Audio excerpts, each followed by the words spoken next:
Hey guys, Ariel Phoenix here. Today we're going to be doing a review on XenoBlade Chronicles Definitive Edition. We're going to start with the conclusion, the rating up front, and then we'll go into more specifics in the backside. So let's get started. So first off, I'm going to be giving this game 2 ratings. One for the original base game that is in the Definitive Edition, and a second one for the extra story content that was added on with the Definitive Edition.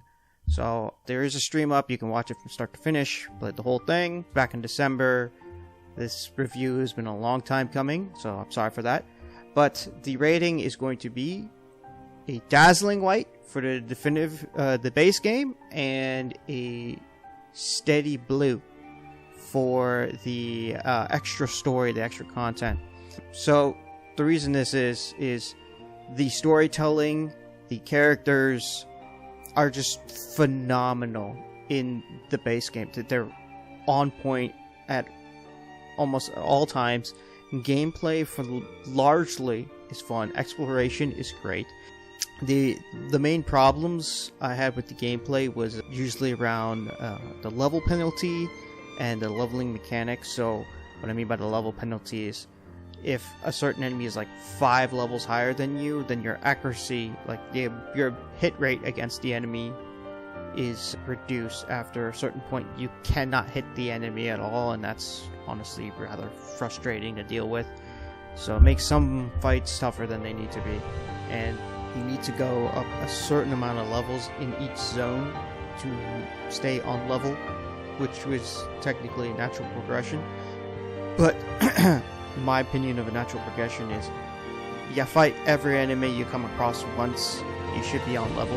That is not quite the case here, but the exploration makes up for that. And the extra story content is, how do I put this? Essentially, it boils down to the fact that it doesn't deliver the same quality that the base game did. The story is by large and far lackluster. The usage of the characters, there's only 2, I believe. No, 3. 3 characters from the base game that have been implemented to the extra story. Really, so your gameplay style is restricted based off the amount of characters that you have. You don't have the freedom to play around with different builds and stuff, and it's just not as fun. But the exploration, the gameplay is still solid, it's still fun. It's just nowhere near the capacity that is the base game. They also changed some mechanics, especially in the fighting, which is not ideal. That, they changed some mechanics, some core game mechanics that were actually solid, very well implemented, and is not as well implemented in the expansion story. So then, now let's go on into story directly. So the story of XenoBlade Chronicles base game is on point. It's really, really, really good. I highly recommend it. If you're a story lover, you love stories like myself, highly recommend XenoBlade Chronicles for story. Hands down, dazzling white for the story. Like, it is just on point. It's consistent. It's full of good twists, plot twists, good use of characters. Almost every character is used in some way, shape, or form to advance the storyline and to tell a story. And there's no real redundant characters. Everyone is used, and it's great. Like, there's no character specifically relegated to comic relief. Some are used in that capacity, but they're not relegated only to that role. They bring something to the table, all of them, even if it's a scene or two. They do all bring something to the table, and so I don't want to spoil it, but the usage of Shulk's abilities and how they're integrated, they really kind of try to push you forward via the storytelling, and it's really intriguing for your first time around. Second time around, I kind of know what's going on a little bit, even though it has been a couple of years, so I did forget some things. But it is worth pointing out that, like, I really think it was very, very well implemented. So let's get on to the next topic, which is the character. So I discussed it a little bit in the story section. The characters are on point. There are real, like, livable characters. Like, they all have their goals, their dreams, their purpose, what they want to achieve, what their basis is, like what they want to do. And each character, from a gameplay perspective, fills a unique playstyle in the party. So there's multiple ways to play the game, which makes it even better, obviously. The more ways there are to play a game, the more playability it has, and the more experimental you can get, which leads to more content for you, the player, which is just great. So there's that, but again, I went back to it in the story section. Every character is well developed and used in story progression and character progression throughout the story, and it's very well done. So the next topic would be the setting. So the setting of XenoBlade Chronicles is set on two warring titans. So these titans war it out. The Bionis and the Mechonis. This is in the opening cutscene. It's not a spoiler or anything.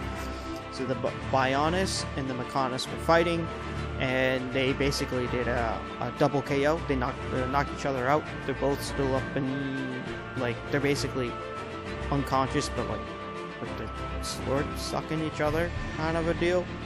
And these guys are so massive titans that essentially all of the story is that they are the land, they are the continents. You can think of the Bionis as a continent, and the Mechonis as a second continent, and they're connected via this land bridge that is the sword that the Mechonis dude has jutting into the Bionis. So honestly, it's a really unique setting where you're basically living and fighting on a titan. And that is the whole world. And going through the setting, the artwork is exceptional. There is in no way, shape, or form any point in time where I could stop and point out where it was bad. The scenery, the backdrops, the enemies, characters, really well done, especially for how old it is. It aged, honestly, pretty decently.